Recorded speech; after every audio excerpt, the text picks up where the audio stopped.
Hey guys, welcome back to my channel. In this video I'm going to be sharing with you guys 4 personal finance hacks that I have tried, I have used, and are helping me to stay on top and in control of my money. If you like to see this, definitely keep watching. This is your very first time here. My name is Tayo. I am an investment banker and I make YouTube videos about personal development, personal finance, all things personal. Okay, I make a lot of videos about career study, personal development. The goal is to help you and help me to live a life that we love, that we enjoy, that we no need to escape from. So in this video I want to share some hacks that I have practiced over the years now that have helped me really with managing my money. The very first one is called the envelope system, and I think that this hack will be useful to someone that spends a lot of cash. So what I did then was that in the beginning of the year, I would have budgeted in the beginning of the month, and I budgeted on spending on transport, on food, on house expenses. All these things would have already been budgeted in my financial tracking template.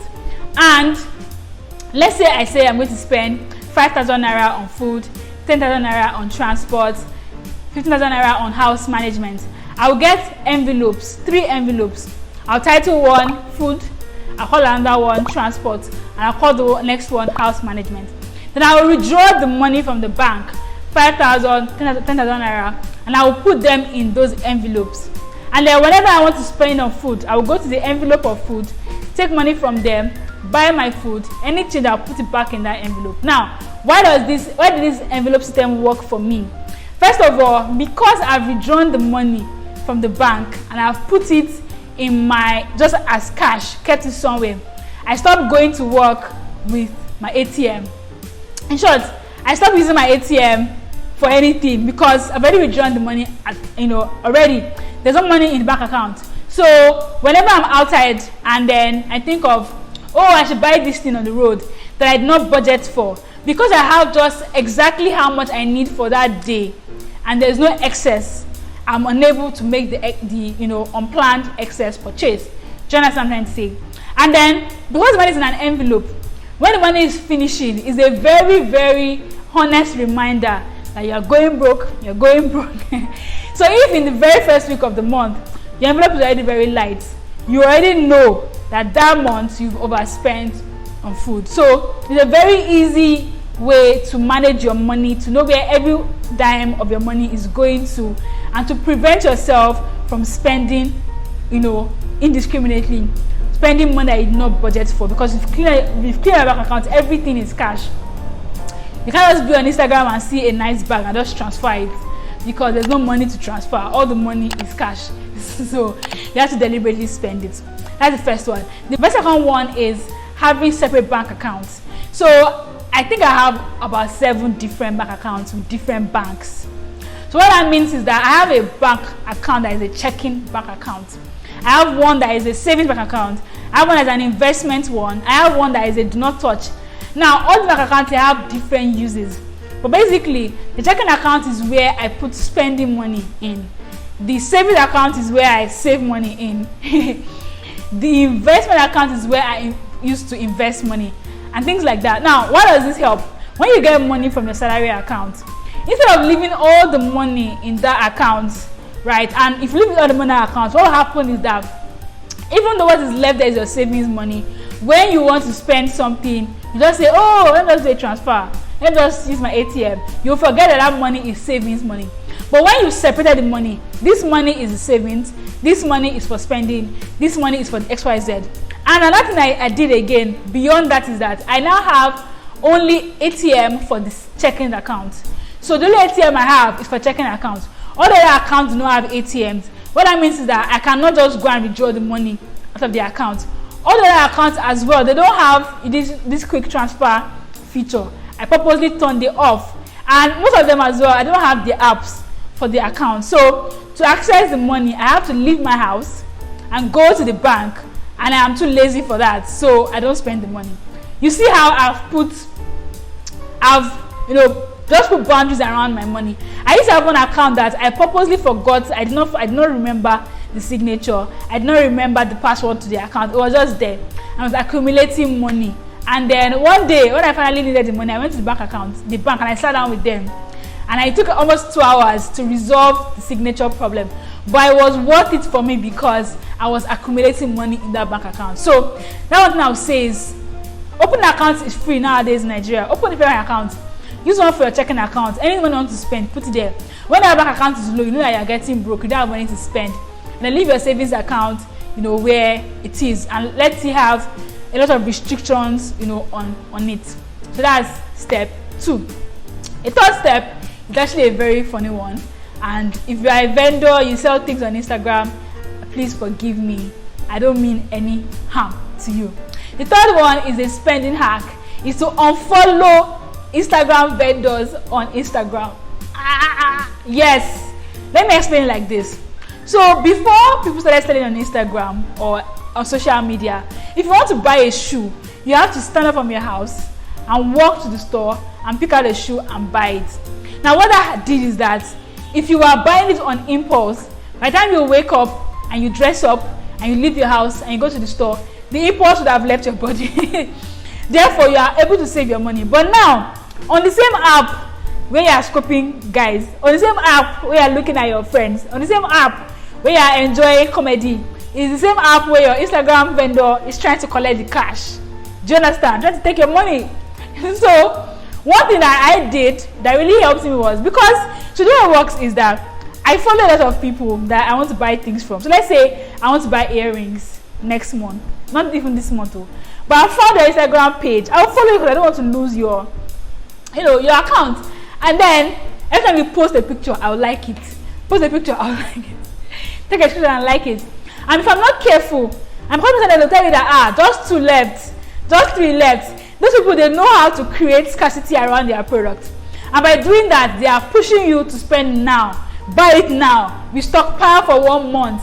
Just buy, just pay, something like that. Do you get?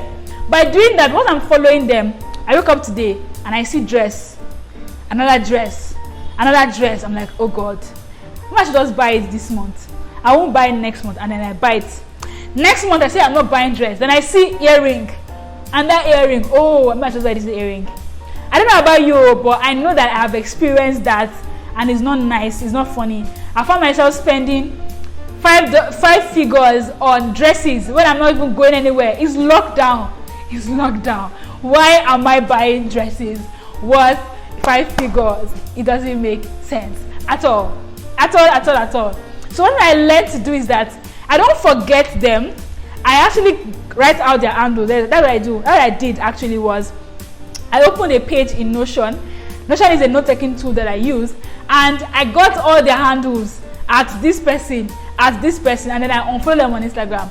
By unfollowing them, I stopped seeing them on my feed, which actually helped me stop spending money. Now, when I want to buy a dress deliberately without being manipulated by Instagram's algorithm and by sale tactics, when I want to buy a dress, I go to my notes app and I check who are the dress sellers on this list, and I get their name. I go to their Instagram profile and I make my purchase. That's it. I don't have to follow you. Do you understand? So what I say is that, the hack is unfollow your vendors on social media. Write their names down somewhere. And vendors, stop changing your name, so that if I save your name as Beautiful Barbie, that might actually be someone's name. I change your name as Johnson Josco on Instagram, and I come back to you next month. If you've changed your name to Johnson Basco, I will not find you and I will not be able to buy from you. But unfollow your vendors on Instagram, write their handle somewhere. When you want to buy shoes deliberately, because you choose to buy shoes, you can then go and then buy from them deliberately. Moving on to the fourth hack, which is also a spending hack, is allow yourself to be taken care of. Okay, I kid. But many times when you hear personal finance, it's more like save, don't spend, eat inside, don't eat outside, plate all back, don't buy bone straight. Like, it's almost like personal finance wants to just squeeze your neck and suck the blood and take all the fun out of your life. One thing I've learned to do is that I've learned to include cheat days or cheat expenses in my budget. For example, I cook all my meals, but I have a budget for buying food because I know that I like to buy food. I just like it.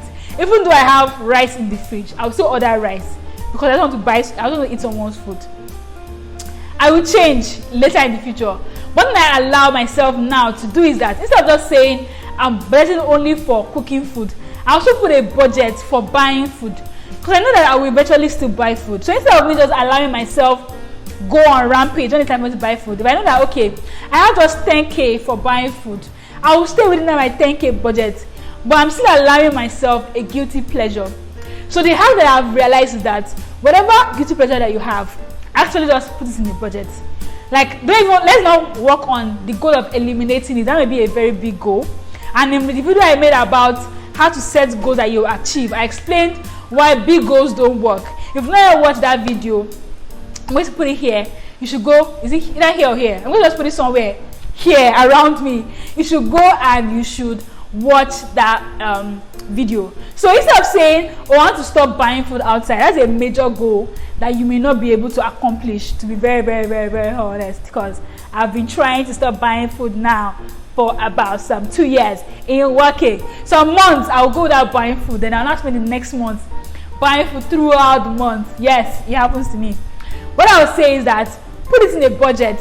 Tell yourself that, to be honest, I cannot stop, I don't know, buying clothes. That's fine. How much clothes do you want to buy every month? How much clothes can you afford to buy every month? Put your guilty pleasure in a budget. Can you afford 30,000 naira? Can you afford 100,000 naira? Put it there and just budget it. Your goal is to stay within that budget. Buy clothes, eat out, engage in your guilty pleasure, but stay within your budget. When you master that goal, then you begin to reduce it. This one I spent 100k on clothes. Next one I will spend 50k. So for example, myself, before I used to buy food every day. Now I say, okay, I buy food once a week. I've saved money. I'm still engaging my guilty pleasure, but now I've saved money. And now, if I buy food on Monday, I know that throughout that week I'm not buying food. So I have to choose. Every time I feel like buy food. I remember I said, Tayo, should I buy food this day or the next day?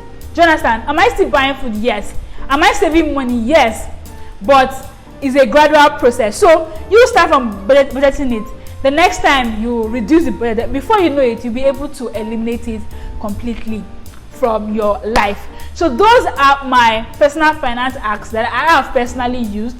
There are many other ones online that I can Google, but these are the ones that I've tried and they worked for me, and I recommend to anybody anywhere in the world. If you like this video, please actually press the like button and like the video so that YouTube can know that I'm making good quality content, and YouTube can recommend my videos to more people, and I can win like you are winning.